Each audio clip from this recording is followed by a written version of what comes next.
कि सवर्ण मतदाता तो मुझसे नाराज रहते हैं, तो मैं कांग्रेस के थ्रू सवर्ण मतदाता को अपने पक्ष में करूं, उसमें भी वो सफल नहीं हो सके।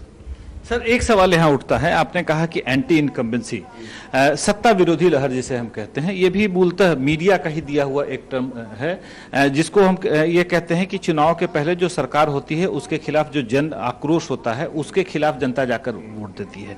मौजूदा सरकार की अगर बात कर ले तो भारतीय जनता पार्टी भी सत्ता में थी, सुशील मोदी उप मुख्यमंत्री थे, तो जहां हम एक तरफ देख रहे हैं कि भारतीय जनता पार्टी अपनी सीट टैली को और वोट शेयर को दोनों को बढ़ाया है, जदयू के सीट टैली में और वोट शेयर में दोनों में भी काफी घटता हुआ दिख रहा है। इसमें सत्ता में तो दोनों पार्टियां रही हैं, तो इसमें कहीं ऐसा नहीं लगता है कि भारतीय जनता पार्टी के साथ लोगों का अभी भी झुकाव लगाव बिहार की जनता का है विधानसभा चुनाव में, लेकिन नीतीश की वो पहचान और पहुंच जनता के बीच में नहीं रही, क्योंकि दोनों के में फर्क है।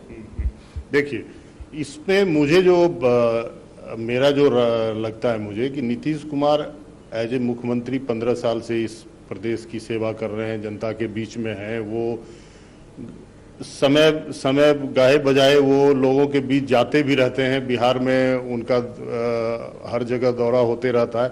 उन्होंने जो, आप याद कीजिए, पहला चुनाव में उन्होंने जो वादा किया था कि मैं बिहार में सड़कों का जाल बिछा दूंगा, मैं बिहार में हर घर में बिजली दूंगा, मैं बिहार में हर घर में नल दूंगा, नल जल योजना, या जो भी है भ्रष्टाचार को मुक्त करूंगा, सुशासन की सरकार दूंगा।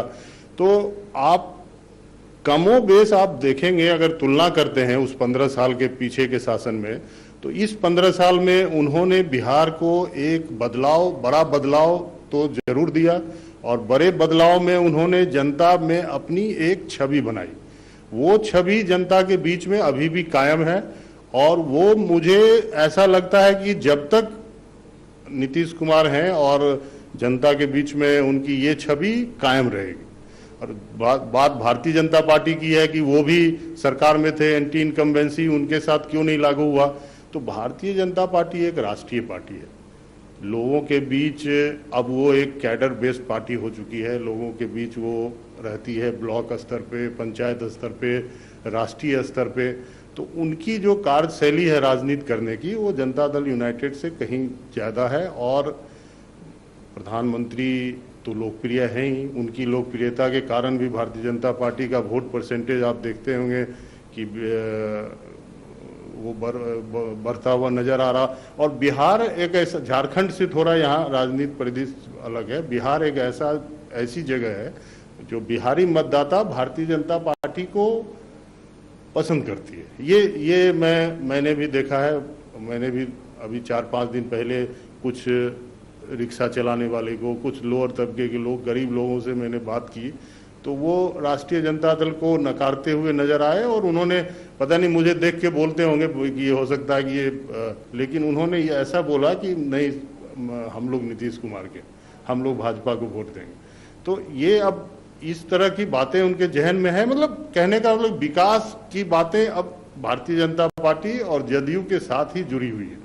अभी भी लोग राष्ट्रीय जनता दल के साथ विकास की बातें नहीं करते हैं, उनके जो बेस वोट बैंक है वो उनके साथ इंटैक्ट है, ये आप देख सकते हैं पिछले चुनाव में भी, इस चुनाव में भी। बट उनके जो साथी, जो गठबंधन के और भी पार्टी, कांग्रेस हैं और भी लोग हैं, वो उनके वोट बैंक, उनकी जो जवाबदेही है जनता के प्रति, उनके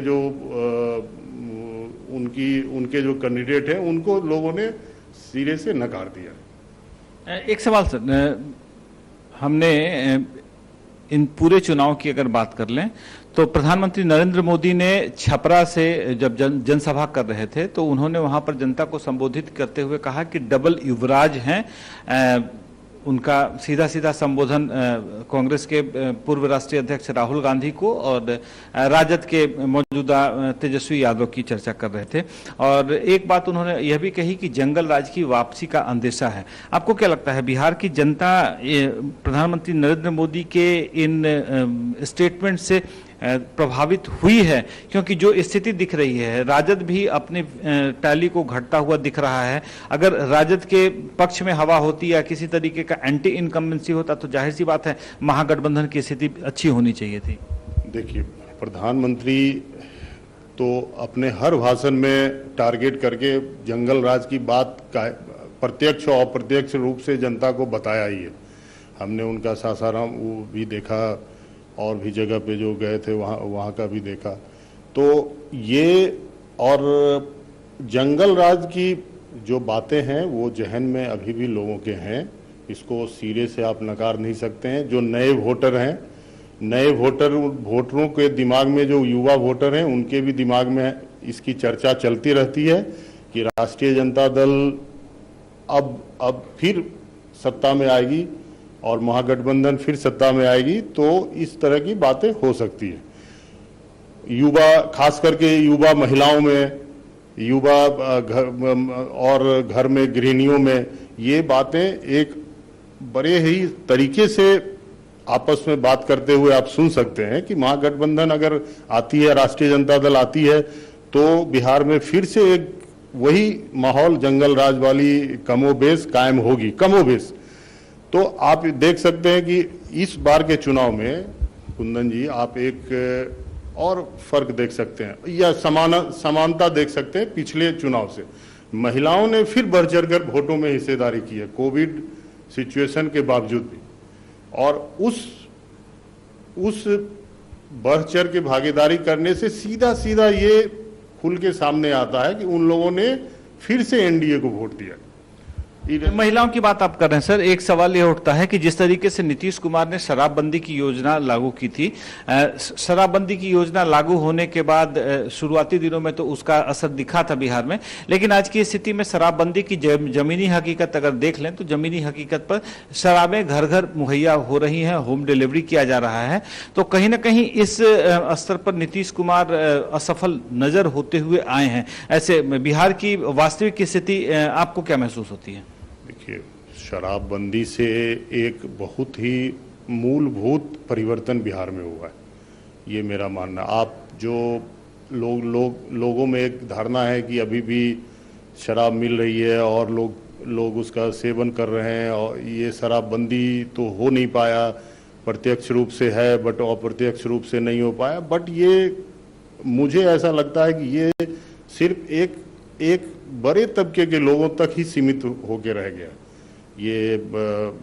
लेकिन जो ग्राउंड लेवल के लोग थे, जो आप कहते हैं कि देशी शराब आसानी से मिलती थी, वो शाम में रिक्शा वाला, ठेला वाला, मजदूर, गरीब, बस चलाने वाला, ड्राइवर, ये लोगों को जो मिल जाता था वो अब बिल्कुल ही अवेलेबल नहीं है। वो लोग, उनके घर में उनके घर वाले, परिवार वाले वो खुश हैं कि शराबबंदी हुई तो हमारे घर में लोगों में परिवर्तन आया है। और ये जग जाहिर है कि इस पे भी चर्चा हुई थी कि शराबबंदी नीतीश कुमार को लेट हुआ। अभी आप सुन रहे होंगे 4-5 दिन, 6 दिन, 7 दिन से ये चर्चा बहुत जोरों में था कि महागठबंधन सरकार में आ रही है और उसका मूल कारण ये है कि नीतीश कुमार ने शराबबंदी की थी। लेकिन आप फिर से देख रहे हैं कि शराबबंदी का वो फैक्टर नीतीश कुमार के पक्ष में रहा है और आगे भी वो फैक्टर इनके पक्ष में रहेगा। और मुझे लगता है कि ये शराबबंदी जारी रहनी चाहिए और नीतीश कुमार पुनः मुख्यमंत्री बनेंगे। और ऐसा मुझे लग रहा है कि अब वो 15 साल वाली जो शासन थी मुख्यमंत्री का, वो ऐसा नहीं लगेगा कुंदन जी कि आपको एक की वही सरकार कंटिन्यू कर रही है। ये बिल्कुल नई सरकार आपको लगेगी। मुख्यमंत्री वही होंगे, लेकिन सारे मंत्रालय, सारे मंत्री युवा लोगों का प्रतिनिधित्व होगा और बिल्कुल ही साफ सुथरी, अपने पिछले जो भी इनकी गलतियां जनता के सामने गई है वो गलतियों को भी वो दूर करेंगे और ये नया बिहार बनेगा और युवाओं के आकांक्षा का बिहार बनेगा। और सभी लोग मतदातागण जिन्होंने एनडीए को वोट दिया है, वो उनको इस बात का संतोष जरूर होगा कि हमने सही जगह और सही लोगों को फिर से जिता के बिहार का नेतृत्व सौंपा। चलिए, तो ये थे हमारे साथ राजनीतिक विश्लेषक अमित सिंह जी, जिनका मानना है कि एक नया बिहार, इसके बनने की कहानी, पटकथा आज से लिखी जाएगी और जो नया मुख्यमंत्री होगा बिहार का और उसके साथ जो नई टीम होगी वह नई टीम नई ऊर्जा और अपने पुराने अनुभवों के साथ नए बिहार को विकसित करने में काफी मदद करेगी। सर, एक सवाल यह उठता है कि जब एनडीए के फोल्डर्स का निर्णय हो रहा था तब भारतीय जनता पार्टी ने बड़ा दिल दिखाते हुए, हालांकि भारतीय जनता पार्टी एक राष्ट्रीय पार्टी है, लेकिन फिर भी उन्होंने एक लार्जर हार्ट दिखाया और दिखाने के बाद 122 सीटें जदयू को दी, जदयू के खाते में, और खुद 121 सीटें रखी। हालांकि सीटों का फासला महज एक का था, लेकिन जो स्थिति थी, जिस स्थिति में उन्होंने जदयू को प्लेस करने की कोशिश की कि जदयू को एक बड़े भाई की भूमिका में खड़ा किया। उसके बाद भले ही जदयू ने अपने कोटे से 7 सीटें हमको दे दी और भारतीय जनता पार्टी ने अपने कोटे से 11 सीटें वीआईपी के मुकेश सहनी को दे दी। यहां भी जदयू ने एक लार्जर हार्ट, भाजपा ने एक लार्जर हार्ट दिखाने की कोशिश की। और अभी की जो टैली की बात कर ले, भारतीय जनता पार्टी 110 सीटों में 73 सीटों में जीत चुकी है या जीतने की तरफ मुख्तलिफ हो रही है। और जदयू की बात कर ले तो जदयू 115 सीटों में महज 49 सीटों पर ही सिमटती हुई नजर आ रही है। कुछ सीटें जीत चुकी है जदयू और कुछ सीटों पर वह लीड कर रही है। ऐसे में सर, आपको क्या लगता है, भारतीय जनता पार्टी जब मुख्यमंत्री के नाम का हालांकि फैसला हो चुका है लेकिन परिस्थितियां बदल गई हैं, सीटों की जो संख्या आ रही है वो संख्या काफी एक बहुत बड़ा डिफरेंस दिख रहा है, तो ऐसे में आपको क्या लगता है कि गठबंधन के ऐलान के पहले जो फैसले हुए थे उन फैसलों पर भारतीय जनता पार्टी या एनडीए गठबंधन स्टैंड करेगा या कुछ फैसले बदल सकते हैं? देखिए, सीटों का जो रुझान है इसमें जनता दल यूनाइटेड से भारतीय जनता पार्टी की सीटें तकरीबन जो है सो 20, 22, 23 सीटों का फासला अभी दिख रहा है। हालांकि चुनाव परिणाम पूरा अभी आना बाकी है, बट ये फासला 15 से 20 सीटों का तो निश्चित रूप से दिख रहा है। अब भारतीय जनता पार्टी की बात करें कि जेडीयू को उन्होंने बड़ा दिल दिखाते हुए 1 सीट दिया, तो मैं आपको कुंदन जी बता दूं, फिर से मैं आपको ये बात दोहराता हूं कि भारतीय जनता पार्टी के जो नेतृत्व करता है अभी इस देश में, जो इनके अध्यक्ष हैं, जो राष्ट्रीय अध्यक्ष हैं, बिहार प्रदेश के अध्यक्ष हैं, ये जो नेता हैं वो जमीनी हकीकत से बिल्कुल वाकिफ है। उन्हें ये लगता है कि मेरी पार्टी बड़ी पार्टी है, मैं ज्यादा सीट जीत सकता हूं, बेशक, लेकिन लोकप्रियता के मामले में नीतीश कुमार बिहार के मुख्यमंत्री के रूप में अभी भी उनकी लोकप्रियता कायम है। वोटों का परसेंटेज कम ज्यादा हो सकता है, सीटों का कम ज्यादा आना जाना हो सकता है, बट लोकप्रियता में भारतीय जनता पार्टी के कोई भी एक भी नेता या उस तरह के कार्यकर्ता या नेता जो भी आप कहें, वो नीतीश कुमार के छवि के सामने उनकी लोकप्रिय मुख्यमंत्री का जहां तक सवाल है उस जगह पे नहीं ठहरता है। इसलिए उन्होंने नीतीश कुमार को मुख्यमंत्री मानते हुए ये पूरे चुनाव को लड़ने का फैसला किया। और मुझे अभी भी लग रहा है कि सीटें ज्यादा कम हो, लोग बाग कह रहे हैं कि बीजेपी अपनी सरकार बनाएगी, अपने मुख्यमंत्री रखेंगे, लेकिन मुझे ऐसा नहीं लगता कि भारतीय जनता पार्टी चुनाव में जो वादा की है, जो बोली है, उससे वो पीछे हटेगी और मुख्यमंत्री नीतीश कुमार ही बनेंगे। उनको ये एनडीए की सरकार है, ये ना भाजपा की सरकार है ना जदयू की सरकार है, ये एनडीए की सरकार है, एनडीए के नेता मुख्यमंत्री है। तो मुझे लगता है कि नीतीश कुमार को ये सर्वसम्मति से ये लोग मानेंगे और वो मुख्यमंत्री बनेंगे। चलिए, तो ये मानना था कि नीतीश कुमार कहीं ना कहीं अगर महागठबंधन की तरफ से मुख्यमंत्री के तौर पर प्रोजेक्ट किए गए हैं और चुनाव के पहले जो अलायंस बना था एनडीए गठबंधन का, तो उस गठबंधन के मुखिया के तौर पर नीतीश कुमार फिर से आप कह लें कि अगले मुख्यमंत्री बिहार के बनाए जा सकते हैं। हालांकि राजनीति संभावनाओं का खेल है और किसी भी संभावना से इनकार नहीं किया जा सकता। एक बहुत बड़ा सवाल लाजमी है आज की तारीख में, जिस तरीके से भारतीय जनता पार्टी ने अपने वोटों में, अपने सीटों की संख्या में इजाफा किया है और जिस तरीके से जदयू की सीटों की संख्या में घटोतरी हुई है, तो ऐसे में आप कह सकते हैं कि आगे संभावनाओं का दौर खुला है और संभावनाएं असीम है। अब ऐसे में यह देखना अहम होगा कि जब तमाम 243 विधानसभा सीटों के परिणाम आ जाएंगे, उसके बाद सीटों की संख्या किस तरफ जाती है। लेकिन फिर से एक बार आपको बता दूं कि वीआईपी न्यूज ने जो एग्जिट पोल दिखाया था, नतीजे अमूमन वहीं पर जाकर हैं। हमने आपको बताया था कि एनडीए गठबंधन को 120 से 130 सीटें मिलने की संभावना है। मौजूदा अगर स्थिति में आपको बता दें, जो हमारे पास अपडेट आए हैं, एनडीए गठबंधन 128 सीटों पर, कुछ पर चुनाव जीत चुकी है, कुछ पर आगे है, तो कुल मिलाकर 128 सीटों पर एनडीए ने बढ़त बना ली है। दूसरी तरफ महागठबंधन की बात करें तो महागठबंधन 105 सीटों पर या तो चुनाव जीत चुके हैं या बढ़त बनाए हुए हैं। तो वीआईपी न्यूज के एग्जिट पोल पर भी जनता ने, बिहार की जनता ने मुहर लगा दिया है और हमने बिहार की जनता के नब्ज को टटोलने का काम किया था, उनको नब्ज उनके पढ़ने का काम किया था और जो हमने नतीजा निकालकर दर्शकों को परोसने का काम किया, वह नतीजा बिहार की जनता के दिल से निकालकर आपके दिमाग तक सीधा हमने पहुंचाया है। और इसमें वीआईपी न्यूज की पूरी टीम, हमारे तमाम जिला संवाददाता, वो कोसी, मिथिलांचल, कोसी और सीमांचल का इलाका कह लें, या आप गोपालगंज, सिवान और छपरा की बात कर लें, बेतिया, रक्सौल, सीतामढ़ी की बात कर लें, या बक्सर, आरा, सासाराम की बात कर लें, या जमुई और मुंगेर जैसे सीमावर्ती जिलों की बात कर लें, तमाम जिलों से हमारे संवाददाताओं ने जिस तरीके से जनता के नब्ज को पकड़कर उसे टटोलकर और इनपुट्स हमें भेजा और उसके आधार पर जो हमने आपको एग्जिट पोल दिखाया था, उस एग्जिट पोल पर भी अब मुहर लगती हुई दिख रही है। सागर, सबसे अहम बात यह निकलकर सामने आ रही है कि दिन के लगभग 3:30 बजने को हैं और अब धीरे धीरे नतीजे जो हैं अपने एस्टैब्लिशिंग फैक्टर की तरफ बढ़ते हुए दिख रहे हैं। ऐसे में एक सबसे अहम बात यह उठती है, क्या नीतीश कुमार ही एनडीए के अगले मुख्यमंत्री होंगे, जिसके जवाब को हम तलाशने की कोशिश करेंगे आने वाले समय में। सागर, लेकिन कुंदन जी, एक चीज आप ये भी देखिए कि बिहार में लगभग 20 सालों के बाद बीजेपी बिग ब्रदर की भूमिका में अब रहेगी। 20 सालों के बाद बीजेपी जेडीयू से अधिक सीट पाई है, तो क्या नीतीश कुमार का कद अब यहां पर घट सकता है?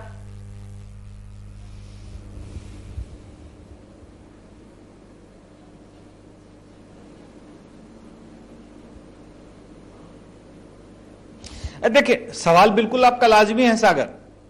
नीतीश कुमार के खिलाफ जो गुस्सा या जनाक्रोश हमने जनता के बीच में महसूस करने की कोशिश की और जिस तरीके से हमने शराबबंदी की हकीकत, नल जल योजना की हकीकत जनता को दिखाया है, जिस तरीके से हमने नल जल योजना के सीतामढ़ी का स्टिंग आप दर्शकों को दिखाया था कि किस तरीके से नल जल योजना के तहत कमीशन का पैसा लेने के लिए ठेकेदार को 2 दिनों तक बंधक बनाकर रखा गया और कमीशन के पैसे मिलने के बाद ही उसको मुखिया के द्वारा रिहा किया गया था। किस तरीके से हमने आपको दिखाया कि आप खुद जब सीतामढ़ी में शो कर रहे थे और उस दौरान जनता के बीच से लोग शराब के नशे में शराबबंदी की बातें कर रहे थे और बता रहे थे कि शराब तो यहाँ हर घर घर मुहैया है। तो जो एक आक्रोश नीतीश कुमार के खिलाफ था, और आज की तारीख में सागर देखिए स्थिति यह है कि अगर एनडीए ने कहीं अपनी साख बचाई है तो वह केवल और केवल भारतीय जनता पार्टी की वजह से ही साख बचती हुई दिख रही थी। अगर कहीं भारतीय जनता पार्टी भी अपने पुराने वोट शेयर या पुराने सीट टैली पे ही टिकी रहती तो शायद आज एनडीए सत्ता में दोबारा वापस आने की स्थिति में नहीं होती। तो आज जिस भी स्थिति में वो हम वीआईपी, जदयू और भारतीय जनता पार्टी का जो गठजोड़ है एनडीए के तौर पर, इस गठजोड़ में अगर हम इनके लोग अगर सत्ता को बिल्कुल पास महसूस कर पा रहे हैं तो इसके पीछे केवल और केवल एक वजह है, वह है भारतीय जनता पार्टी। और प्रधानमंत्री नरेंद्र मोदी के तूफानी दौरे जो हुए हैं, जिस तरीके से 12 जनसभाओं को उन्होंने संबोधित किया है, वर्चुअल रैलियां की हैं और महागठबंधन के तमाम दलों पर जिस तरीके से उन्होंने प्रहार किया था और तेजस्वी और जंगल राज और डबल युवराज, ये तमाम जुमले जो निकाले गए थे चुनाव के दौरान, इसका भी असर जनता पर खास पड़ता हुआ दिखा है।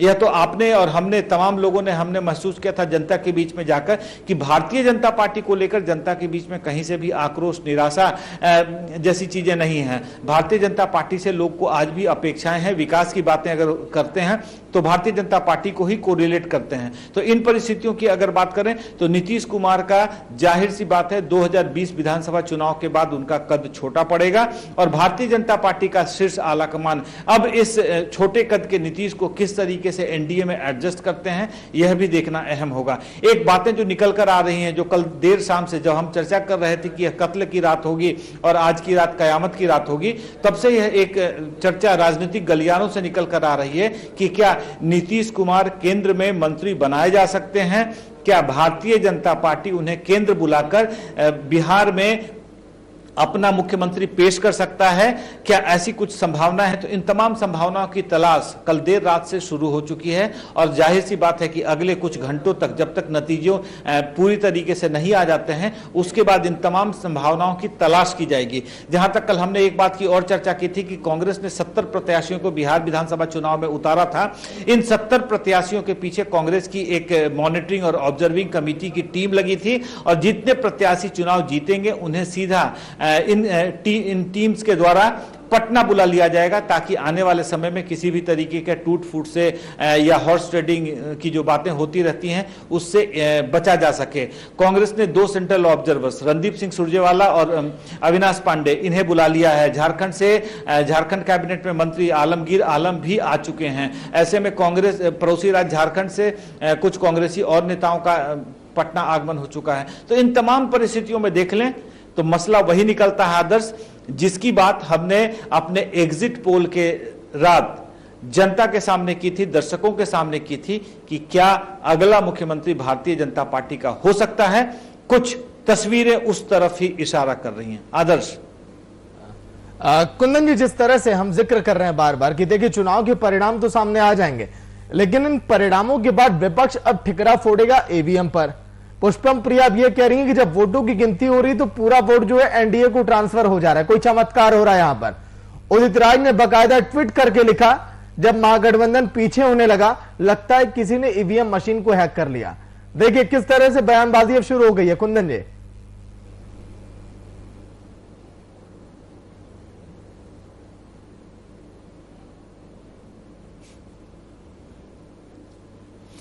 देखिए सागर, इन तमाम चीजों की अपेक्षा पहले से ही थी। प्रशासन ने कल देर रात एक निर्देश जारी किया है, तमाम प्रमंडलीय आयुक्तों को नाम से आईजी, डीआईजी, एसपी, जिलाधिकारी, तमाम लोगों के नाम से एक निर्देश जारी किया गया है और बिहार के 38 जिले सुपर अलर्ट मोड पर जा चुके हैं। तमाम प्रशासनिक तैयारियां की जा चुकी हैं। जरूरत पड़ने पर धारा 144 और बाकी दूसरे भी एहतियातन जो इंतजाम किए जाते हैं प्रशासन के द्वारा, उसकी भी समीक्षा की जा चुकी है। सबसे अहम बात आपको बता दें कि जब आप हार रहे होते हैं तो उसकी जिम्मेदारी खुद पर लेना एक बहुत बड़ा दिल और बहुत बड़े जिगर का काम होता है। और जब आप हार रहे होते हैं उस समय हार का ठीकरा आप दूसरों के सर पर फोड़ दें तो वो बहुत आसान काम होता है। जिस तरीके से पुष्पम प्रिया चौधरी की बात कर लें, या आने वाले समय में हो सकता है महागठबंधन के नेता भी इस तरह का आरोप लगाएं कि ईवीएम हैक हुए हैं। सर, हमारे साथ जुड़े हुए हैं राजनीतिक विश्लेषक हैं अमित सिंह जी। सर, एक सवाल, क्या लगता है इस बार ईवीएम हैक हुआ था या नहीं हुआ था? देखिए, ये तो हर चुनाव का एक बड़ा है हास्यास्पद चीजें बन चुकी हैं। ये जो ईवीएम हैक करने की बात होती है, ये लोकसभा में हुई, दूसरे प्रदेशों में भी हुई, बिहार में भी। मुझे आपको भी पूर्ण आशा इसका होगा कि रिजल्ट आने के बाद जो है ईवीएम हैक की बातें जो निकल के आएगी। तो इन बातों में मुझे कोई दम नहीं लगता। मुझे इस पे कोई विश्लेषण करने का भी, ये पुरानी बातें हो चुकी।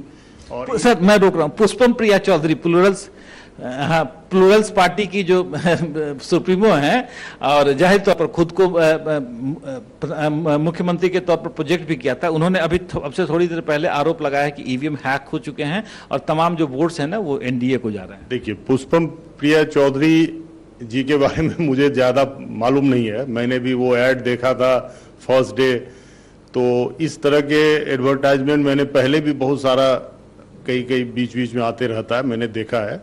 और मैं उनका कोई विरोध नहीं कर रहा हूं या उनके पक्ष में नहीं, मुझे उनके बारे में ज्यादा मालूम नहीं है। हाँ, इतना मालूम है कि वो एक अच्छे नेता की बेटी है, बाहर से पढ़ के आई हैं, पढ़ी लिखी हैं, युवा हैं और संघर्ष कर रही हैं। तो उन्हें अभी इन सब विवाद की बातों में नहीं पड़ना चाहिए, अनुभव से सीखना चाहिए। उनके साथ जो भी 1-2 लोग हैं अनुभव वाले, उनसे बातें करके और उन्हें संघर्ष के रास्ते पे जो चल पड़ी हैं उस पे चलते रहना चाहिए।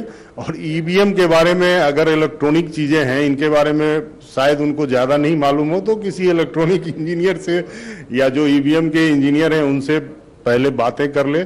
ईवीएम हैक करने की बात करने वाले जो नेता होते हैं या जो नेता बनना चाहते हैं, उनकी मुझे लगता है कि अगले चुनाव में या जब भी वो चुनाव की बातें करेंगे या गांव में जाएंगी या बातें, उनकी और भी जनता के सामने स्थिति खराब होगी, छवि खराब होगी, और वो अपनी वही छवि खराब कर रही है ईवीएम हैक की बात कर। ये तो ईवीएम हैक करने की बात हुई। अब एक सवाल यह उठता है कि इस बार विधानसभा चुनाव में जो हमने देखा, 5 चेहरे मुख्यमंत्री के तौर पर प्रोजेक्ट किए गए थे। एनडीए की तरफ से नीतीश कुमार थे, महागठबंधन की तरफ से तेजस्वी यादव थे, पीपल्स डेमोक्रेटिक अलायंस की तरफ से जाप के सुप्रीमो पप्पू यादव थे, एसडीपीए की तरफ से रालोसपा के सुप्रीमो उपेंद्र कुशवाहा थे, और Pushpam Priya Chaudhary the pullers party की सुप्रीमो थी। 5 चेहरे थे। इसमें नीतीश कुमार विधानसभा चुनाव में किस्मत आजमा नहीं रहे थे। तेजस्वी यादव अपने सीट से लीड कर रहे हैं, आगे बढ़ रहे हैं। बाकी 3 नेता, पुष्पम प्रिया की तो खैर हमने अभी बात कर ली, इन दोनों को अगर उपेंद्र कुशवाहा और पप्पू यादव की बात कर लें तो इनका खाता भी खुलता हुआ नजर नहीं आ रहा है। आपको क्या लगता है, पप्पू यादव ने कोरोना के समय या पटना की बाढ़ त्रासदी जो थी उस दौरान जो जनता के बीच में काम किया था, वो एक नेता के तौर पर अपने आप को स्थापित नहीं कर सके, या जनता ने उन्हें एक समाज सेवी मान लिया था? आप कुंदन जी सही कह रहे हैं। जनता ने उन्हें एक समाज सेवी मान लिया था, और उन्होंने जनता के बीच में उनकी एक छवि 3-4 सालों में एक बड़े अच्छे छवि निखर के सामने आई है, ऐसी बात नहीं है। पप्पू यादव में जनजीवन लोगों के बीच में रहते हैं, लोगों के साथ दुख बांटने की वो कोशिश करते हैं, गले लगा के रोते भी हैं, लोग उनसे भी गले लगते हैं। लेकिन अभी बिहार में जो राजनीति है ना, वो उसकी सिर्फ 2 ही धुरी है। वो एक तो राष्ट्रीय जनता दल, दूसरी धुरी भारतीय जनता पार्टी। पहले आप इसको जदयू कह सकते थे, बट जदयू की ग्राफ अब चूंकि 15 साल हो गई, एंटी इनकम्बेंसी है, नीचे जा रही है, तो उस बीच में भारतीय जनता पार्टी उभर के बाहर आई। इस चुनाव में आप देखें कि पहली बार जनता दल यूनाइटेड को उन्होंने बीट करके अपने सीटों को बढ़ाया है। तो ये धुरी है। बाकी ये जितने भी सो कॉल नेता हैं, ये जो भी हैं, ये अभी समाज सेवी के रूप में इनको लोगों ने अच्छी जगह दी है। आप आइए, समाज सेवा कीजिए, आपके साथ मैं भी हूं। बट वोट में तब्दील होने की बात है तो जनता इनको, इनके पुराने हरकतों को देखते हुए अभी भी वोट देने को तैयार नहीं है। तो जाहिर सी बात है, पप्पू यादव का एक अपना पुराना इतिहास भी रहा है, और जिसके लिए वो बिहार में जाने भी जाते रहे हैं। लिहाजा पप्पू यादव बिहार के जिस इलाके से आते हैं, उस इलाके में उनका एक जो पुराना इतिहास की बात की जा रही है, उस इतिहास के बारे में पूरी बिहार की पूरी जनता जानती है, समझती है। ऐसे में आपको बता दें कि पप्पू यादव को आज की तारीख में पटना हो या कोसी सीमांचल का इलाका हो या पूरे बिहार की बात कर लें, कोविड-19 के दौरान भी जिस तरीके से पप्पू यादव ने आगे बढ़ के फंसे हुए मजदूरों को, छात्रों को बिहार वापस बुलाने का काम किया था, उस परिस्थिति में भी उन्होंने एक सराहनीय काम किया था। उनके प्रयास की काफी सराहना भी की गई थी, और बिहार की जनता जिसको उन्होंने मदद पहुंचाया था, वो जनता भी आज भी पप्पू यादव को एक समाज सेवी के तौर पर याद रखती है। लेकिन पप्पू यादव अपने आप को एक राजनेता के तौर पर स्थापित नहीं कर सके। हालांकि उनके पार्टी जाप से, जनाधिकार पार्टी से उन्होंने प्रत्याशियों की एक बहुत बड़ी फौज खड़ी की थी, लेकिन उनके प्रत्याशी कहीं भी अच्छा परफॉर्म नहीं कर सके, और इस विधानसभा चुनाव में अभी तक जाप का खाता खुलता हुआ दिख नहीं रहा है। उपेंद्र कुशवाहा एक ऐसे नेता जो लोकसभा में 2 सीटों पर महागठबंधन की तरफ से चुनाव लड़े थे, और दोनों सीटों से खुद भी चुनाव हार चुके थे। भारत सरकार के पूर्व मानव संसाधन राज्य मंत्री के तौर पर काफी लंबा समय काम किया था उन्होंने। लेकिन बिहार की राजनीति में भी उपेंद्र कुशवाहा अपने आप को बहुत अच्छी तरीके से स्थापित नहीं कर सके। कि उपेंद्र कुशवाहा जी की जो पार्टी है, या जो जिस जमात की और जिस राजनीति की वो बात करते हैं, उनको एक नीतीश कुमार के विरोधी के तौर पे जनता, ज्यादातर लोग जानते हैं कि नीतीश कुमार और उनमें एक राइवलरी रहा है शुरू से। एनडीए में आए थे, भाजपा के साथ मिलके चुनाव लड़े थे, 3 सीटें जीते, मंत्री भी बने। मंत्री बनने के बाद फिर उन्होंने एनडीए को छोड़ा।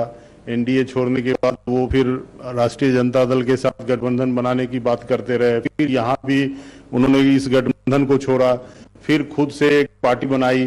तो ये जितने भी, मैं पहले भी कहा हूँ, ये जो छोटी छोटी पार्टियां बना के चुनाव में आते हैं, इन्हें अभी बिहार की जनता जो जहां तक वो समझ पाती है, उनको लगता है कि ये वोट कटवा पार्टी आ गई है, और अगर हम इसको वोट देते हैं तो ये सिर्फ वोट काट के रह जाएंगे, ये जीतेंगे नहीं।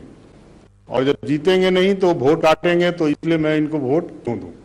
तो इस बार के चुनाव में वोट कटवा के तौर पर अगर किसी को एस्टैब्लिश करने की कोशिश की गई थी तो वो चिराग पासवान है, लोजपा प्रमुख। तो आपको क्या लगता है, दोनों उपेंद्र कुशवाहा, पप्पू यादव और चिराग पासवान, क्या फर्क महसूस करते हैं? आप इतिहास में बिहार विधानसभा का इतिहास उठा के देखिए, तो लोक जनशक्ति पार्टी की कभी भी इतनी अहमियत बिहार विधानसभा में नहीं रही। आप 2000 इससे पीछे चले जाएं 15 में, उसके पीछे चले जाएं 2010 में, उसके पीछे चले जाएं 2005 में, तो सेंट्रल में लोक जनशक्ति पार्टी का प्रतिनिधित्व स्वर्गीय रामविलास पासवान जी किया करते थे, और वो लगातार मंत्री बने रहे। वो कहा जाता था कि मौसम विज्ञानी है, जिधर जाते हैं वो सरकार बनती है। बट आप स्थानीय बिहार जो राज्य का असेंबली है, बिहार विधानसभा में लोजपा की कभी भी इस तरह की उपस्थिति नहीं हुई। अगर वो गठबंधन में चुनाव लड़ते भी तो उनको उतनी सीटें दी जा रही थी। वो गठबंधन छोड़े, फिर जनता दल यू के खिलाफ उन्होंने अपना कैंडिडेट उतारा, भाजपा के खिलाफ नहीं उतारा। हम मोदी जी के हनुमान हैं, तो उनका भी राजनीति कहीं ना कहीं भाजपा के इर्द गिर्द ही घूम रहा है, और उनको ये लगता है कि भाजपा को पकड़ के ही कुछ नैया पार लग सकती है विधानसभा में, बिहार में इस चुनाव में। और उनको अपना आधार वोट दिखता हुआ नजर नहीं आ रहा है। आधार वोट के साथ कोई अन्य वोट या अन्य किसी भी प्रकार का उन्होंने बिहार के लिए कोई काम नहीं किया। जनता के बीच में वो रहे नहीं, जनता में उनकी पैठ नहीं है। तो गाहे बजाय वो इस तरह की बातें करके, जदयू का खिलाफ करके, मुख्यमंत्री का खिलाफ करके, आप एक एग्जाम्पल ले लें, एक वामपंथी नेता है कन्हैया, वो अपनी लोकप्रियता हासिल करने के लिए सिर्फ प्रधानमंत्री को टारगेट करते हैं। जब भी देखेंगे तो प्रधानमंत्री के, उनको लगता है कि ऐसे करके मीडिया में लोगों के बीच कुछ तबके जो बीजेपी के खिलाफ रहते हैं उनके बीच, तो मैं ये शो कर रहा हूं, मैं वामपंथ राजनीति कर रहा हूं। आप ये देखे होंगे इस बार नीतीश कुमार, मैं नीतीश कुमार के खिलाफ हूं, नीतीश कुमार उन्होंने ऐसा किया, मैं भ्रष्टाचार का जांच कराऊंगा, ऐसे लग रहा है वो मुख्यमंत्री बन गए। तो इससे जनता में एक बहुत ही एक निगेटिव मैसेज गया लोजपा के प्रति। तो वो एक प्रमुख वोट कटवा पार्टी जो आपने बात किया ना, इतने वोट कटवा पार्टी में, उसमें वो प्रमुख वोट कटवा पार्टी के रूप में इस बार उभर के सामने आई है। और आप देखिएगा रिजल्ट के अंत में मुझे लगता है कि एलजेपी बिग जीरो, 1-2 होंगे अभी सीट, शायद अभी तक आते आते 1-2 हो गए होंगे, वो भी जीरो में कन्वर्ट हो जाएंगे।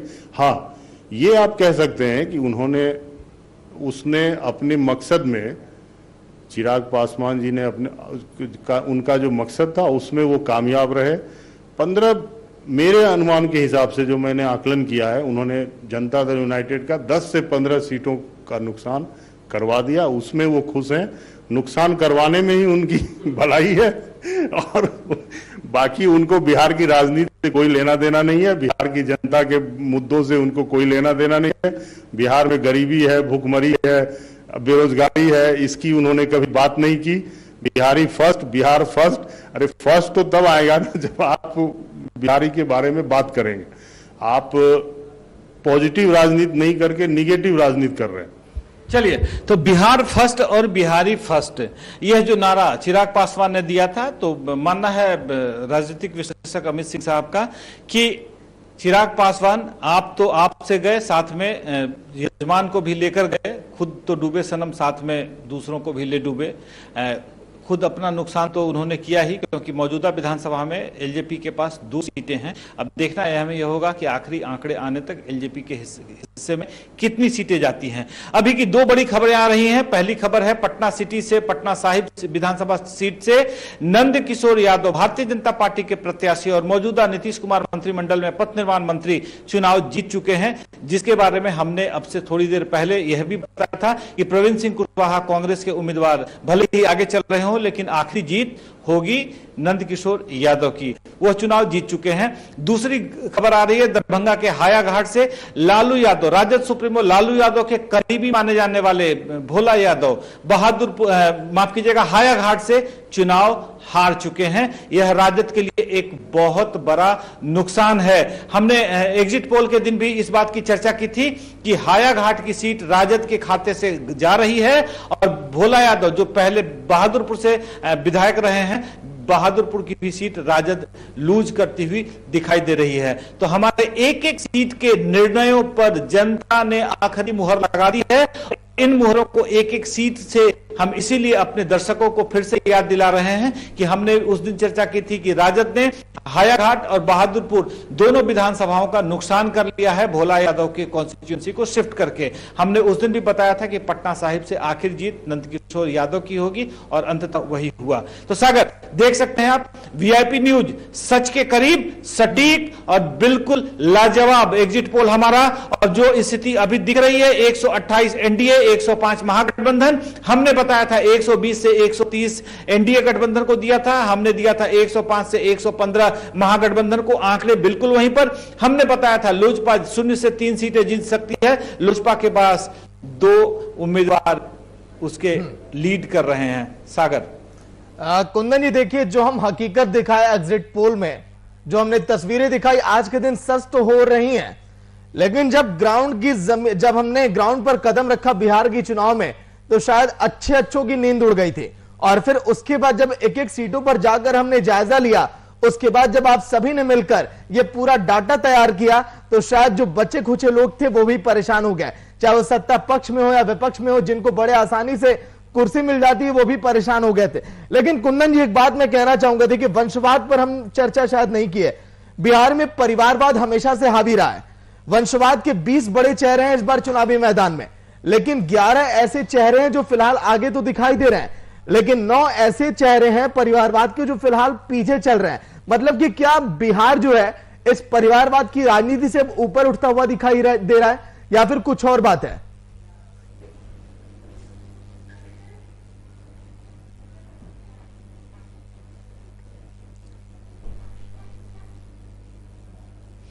देखिए सागर, आपने जो सवाल पूछा बिहार के संदर्भ में बिल्कुल लाजमी है।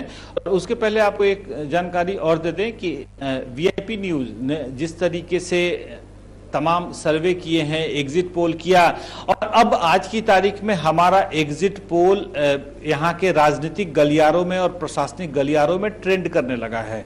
और स्थिति अब यह है सागर कि वीआईपी न्यूज के दखल से, वीआईपी न्यूज के आगमन से कई लोगों की कुर्सियां खतरे में पड़ गई हैं और कई लोगों की कुर्सियां हिलती हुई नजर आ रही हैं। हमने जो एक भूचाल लाया है जनता के मामलों को, जनता के नब्ज को टटोलकर, जो हमने सच्चाई और हकीकत दिखाने की कोशिश की है, लोकतंत्र के चौथे स्तंभ के तौर पर, इस प्रहरी के तौर पर हमने काम करने की कोशिश की है, निष्पक्ष पत्रकारिता की है, उसने बहुत लोगों की कुर्सियों को हिला दिया है। और आने वाले समय में इस बात से इनकार नहीं किया जा सकता कि कुछ लोगों की कुर्सियां हिल सकती हैं या टूट भी कर सकती हैं, खतरे में तो जरूर पड़ चुकी हैं। अब मैं आता हूं आपके उस सवाल के जवाब पर।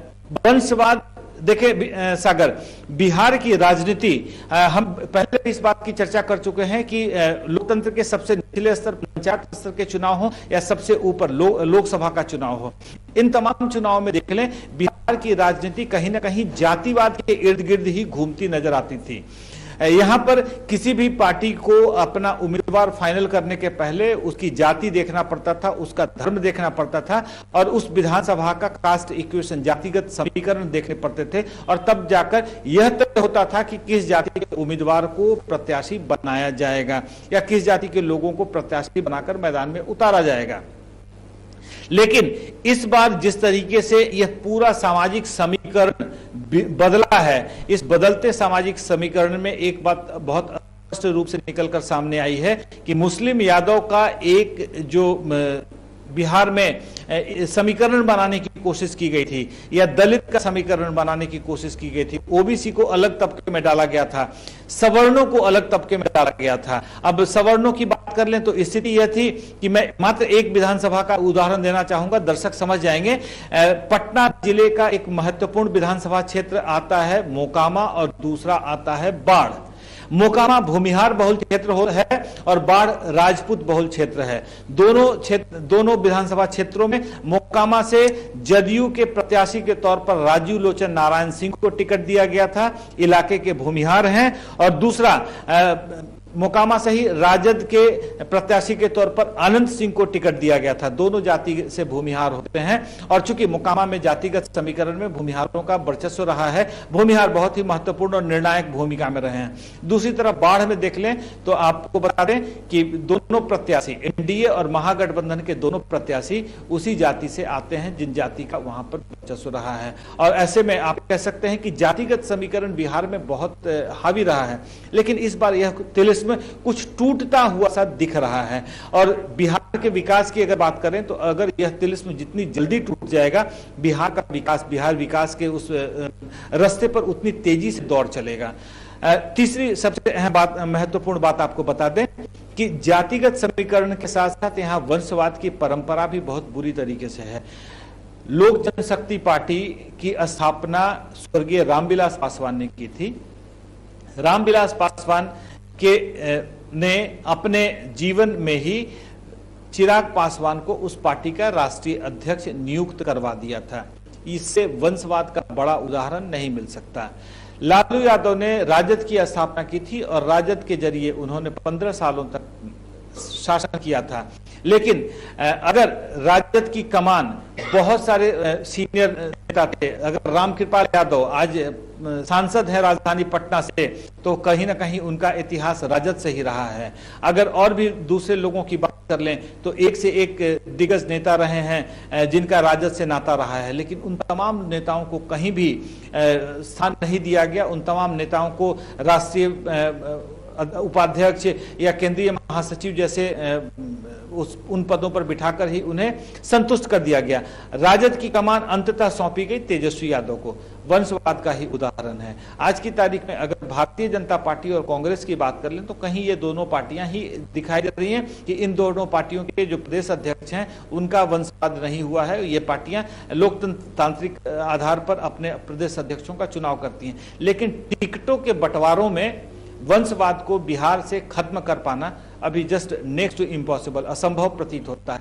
लेकिन बिहार को अगर विकास के रास्ते पर दौड़ना होगा तो इससे छुट्टी पानी होगी।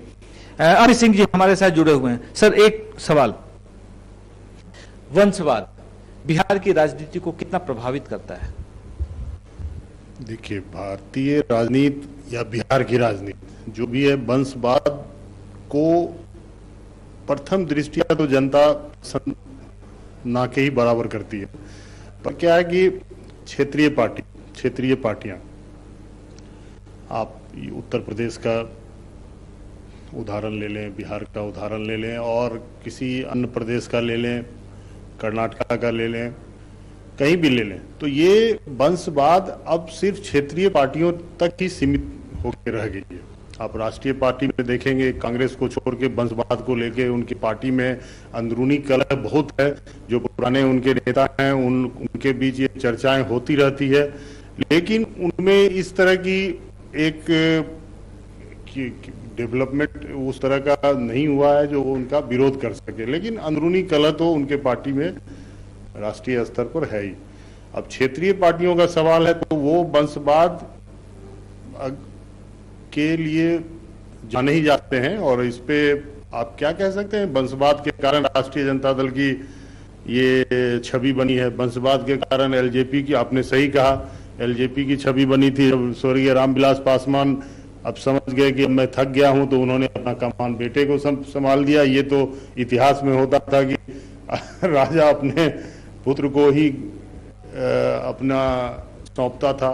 लेकिन राजनीति में और लोकतंत्र में जनता मालिक होती है। जनता के समक्ष ये वंशवाद मुझे लगता है कि बिल्कुल ही लोगों ने इसे नकार दिया है, और आने वाले समय में युवा पीढ़ी का वोट परसेंटेज बढ़ते जा रहा है, उसमें वंशवाद बिल्कुल ही समाप्ति की ओर रहेगा। ये मैं कुंदन जी बिल्कुल उम्मीद करता हूं कि आने वाले चुनाव में 5 साल बाद, 10 साल बाद, एक चुनाव, 2 चुनाव के बाद वंशवाद को जनता पूरी तरह से, खास करके युवा पीढ़ी, बिल्कुल ही इसे नकार देगी। इसलिए क्षेत्रीय पार्टियों में अब ये इस चुनाव के बाद खास करके आप बिहार में देखेंगे कि एक आवाज उठेगी।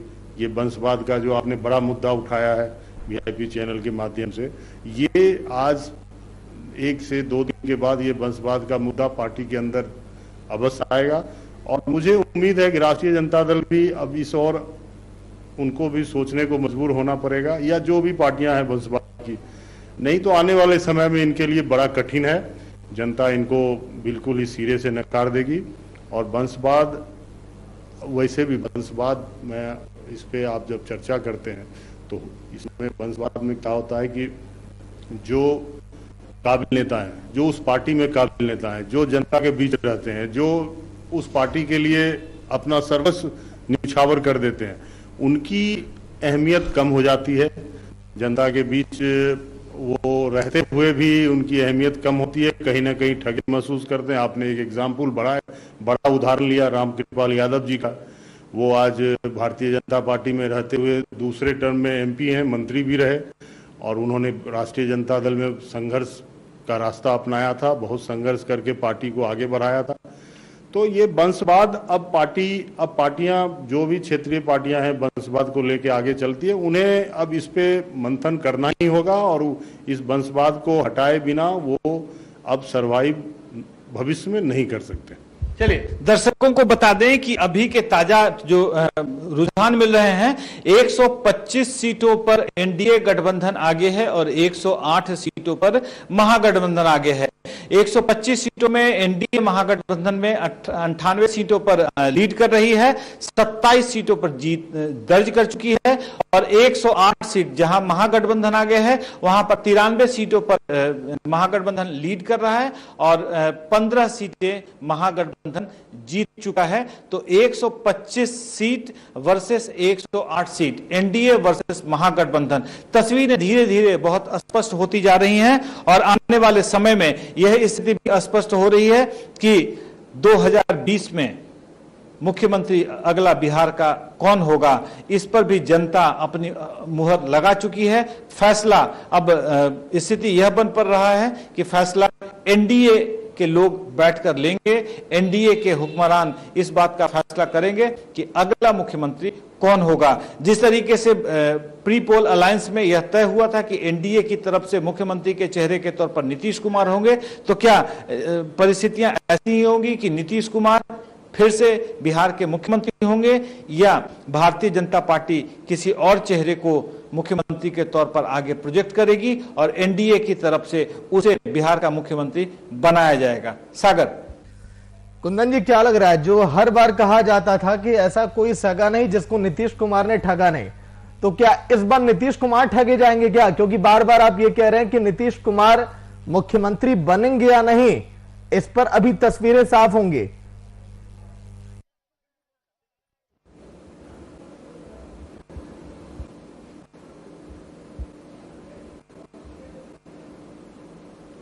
बिल्कुल सागर, देखिए एक सवाल निशान तो नीतीश कुमार के पूरे पॉलिटिकल करियर पे लग चुका है, क्योंकि जिस तरीके से 5 तारीख को नीतीश कुमार ने पूर्णिया के धमदाहा में जनसभा के दौरान इस बात की घोषणा की थी कि यह उनका आखिरी चुनाव होगा, अंत भला तो सब भला। उसके बाद से ही स्थिति बहुत स्पष्ट होने लगी थी कि नीतीश कुमार का बॉडी लैंग्वेज, नीतीश कुमार की भाषा, नीतीश कुमार के बातचीत करने का अंदाज यह बता रहा था कि कहीं ना कहीं नीतीश कुमार इस बात को लेकर आश्वस्त हो चुके हैं कि जदयू इन चुनाव में बहुत बेहतर प्रदर्शन करने की स्थिति में नजर नहीं आ रही है, क्योंकि वह मुख्यमंत्री है राज्य के, और ऐसे राज्य के मुख्यमंत्री के तौर पर तमाम निगरानी और दूसरे जो खुफिया विभाग होते हैं उसका इनपुट भी मुख्यमंत्री तक मुहैया होता रहता है। तो एक मुख्यमंत्री के तौर पर, राज्य के मुखिया के तौर पर उनको तमाम जानकारियां मिल रही थी।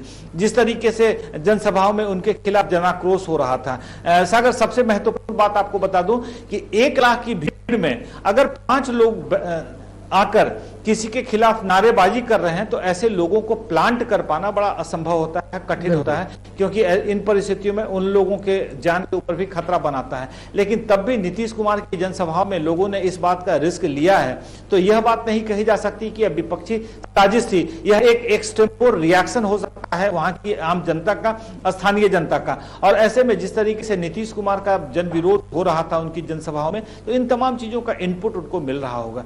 तो जाहिर सी बात है जब नतीजे फाइनल आ जाएंगे, जिस तरीके से अभी का एक परिदृश्य सामने आता हुआ दिख रहा है, तो उसमें नीतीश कुमार का राजनीतिक कद कहीं ना कहीं छोटा होता हुआ दिख रहा है। और ऐसे में भारतीय जनता पार्टी कहीं से भी इस स्थिति में नहीं रहेगी कि एक ऐसे आदमी को राज्य का मुख्यमंत्री बनाया जाए जो चुनाव से पहले, नतीजों से पहले जिसने हार मान ली हो, जिसका आत्मविश्वास टूट चुका हो। भारतीय जनता पार्टी वह पार्टी है जो ऐसे लोगों की फौज खड़ी करती है जहां पर लोग आकर लड़ने का जज्बा रखते हो। आप उत्तर प्रदेश के मुख्यमंत्री की बात कर लें, आप दूसरे राज्यों के मुख्यमंत्रियों की बात कर लें, वहां पर तमाम आपको ऐसे मुख्यमंत्री मिलेंगे जो संघर्ष कर रहे हैं, जिन्होंने पीछे से संघर्ष किया है। लेकिन कहीं ना कहीं नीतीश कुमार के साथ इस टर्म में आप देख लें कि वो एक हारे हुए, एक सेल्फ कॉन्फिडेंस लूज किए हुए व्यक्ति की तरफ से उनका बर्ताव होने लगा था।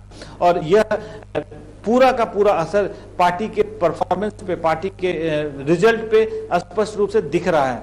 तो कह सकते हैं कि एनडीए एक बार, और खास करके भाजपा के आला कमान इस बात को बहुत गंभीरता से मंथन कर रहे होंगे कि क्या प्री पोल अलायंस में जो बातें हमने जनता के सामने रखी थी उन्हीं बातों के साथ चलें, या एक नई इबारत लिखने का वक्त आ गया है कि भारतीय जनता पार्टी का मुख्यमंत्री बिहार में हो। क्योंकि मैं आपको दूसरी बात याद दिला दूं सागर, मार्च महीने में पश्चिम बंगाल में चुनाव हो रहे हैं, और अगर आप नई दिल्ली से कलकत्ता की यात्रा करते हैं तो उत्तर प्रदेश बिहार होकर अगर बंगाल आप पहुंच रहे हैं, और ऐसे में उत्तर प्रदेश और बिहार के मुख्यमंत्री भारतीय जनता पार्टी के हों, तो उसका असर, उसका फायदा आप पश्चिम बंगाल में उठाने की स्थिति में होंगे। और फिर नई दिल्ली से हावड़ा, नई दिल्ली से पश्चिम बंगाल का जो सफर होगा ना, वो पूरा भगवामय हो जाएगा। तो ऐसे में भारतीय जनता पार्टी भी इस कोशिश में होगी कि जब उसके नेता राजधानी, हावड़ा राजधानी से सफर करना शुरू करें तो पूरा का पूरा रूट उनको भगवामय नजर आए।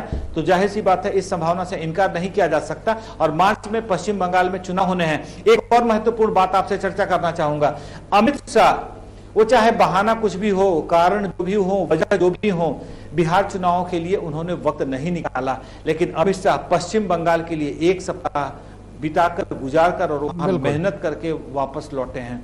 ऐसे में आप सोच सकते हैं कि पश्चिम बंगाल भारतीय जनता पार्टी के लिए कितना महत्वपूर्ण है। तो यूपी, उत्तर प्रदेश फतह हो चुका है, बिहार फतह ऑलमोस्ट हो चुका है, अब बंगाल की बारी है। तो ऐसे में उत्तर प्रदेश और बिहार के बाद नंबर बंगाल का है। तो बिहार में भाजपा का मुख्यमंत्री, वक्त और समय की नजाकत है, भारतीय जनता पार्टी की जरूरत है। सागर, चलिए बिल्कुल कुंदन जी, लौट कर आऊंगा आपके पास पल पल की अपडेट लगातार देने के लिए। शुक्रिया। जिस तरह से यही कहना कुंदन जी का भी कि अभी भी जो बढ़त लगातार बनती हुई दिखाई दे रही है एनडीए की, यही लगता है कि जीत में तब्दील हो जाएगी और शाम तक लगभग तस्वीरें भी पूरी तरह से साफ हो जाएंगी। लेकिन बिहार की राजनीति में जिस तरह से हमने देखा एक एक पार्टियों की कि आखिर कहां पर कमियां रही, कहां पर खूबियां रही, उन खूबियों में बीजेपी ने जिस तरह से मोदी फैक्टर पर जमकर वोट बटोरे, नीतीश कुमार ने अपनी घटती लोकप्रियता और जो उन्होंने काम नहीं किए, उन कमियों पर उन्होंने अपने वोटों को खोया, वहां पर लगातार उनके वोट के प्रतिशत कम हुए। यही वजह है कि आज के दिन टीवी स्क्रीन पर आपको उनके खाते में आंकड़े कम ही दिखाई दे रहे होंगे। लेकिन तेजस्वी यादव, जिनकी उम्मीदें, अपेक्षाएं बहुत अधिक थी, उन उम्मीदों के साथ शायद आज के दिन वो दिखाई नहीं दी, वो उम्मीदें भी उनकी टूटती हुई दिखाई दी। लेकिन ईवीएम मशीन पर ठिकरा फोड़ना जिस तरह से अन्य पार्टियों का शुरू हो गया, चाहे वो पुष्पम प्रिया हो या फिर उदित राज हो, जिन्होंने ट्विटर पर यह कह दिया कि जब सैटेलाइट के जरिए मशीनों को हैक किया जा सकता है तो फिर भला ईवीएम मशीन को क्यों नहीं हैक किया जा सकता। पुष्पम प्रिया का यह कहना कि जब ईवीएम मशीनों से काउंटिंग शुरू हुई तो सारे वोट कहीं ना कहीं एनडीए के खाते में जा रहे हैं। इस तरह की बयानबाजी आपको लगातार दिखाई देगी, लेकिन वक्त एक छोटे से ब्रेक के बाद लगातार अपडेट जारी है।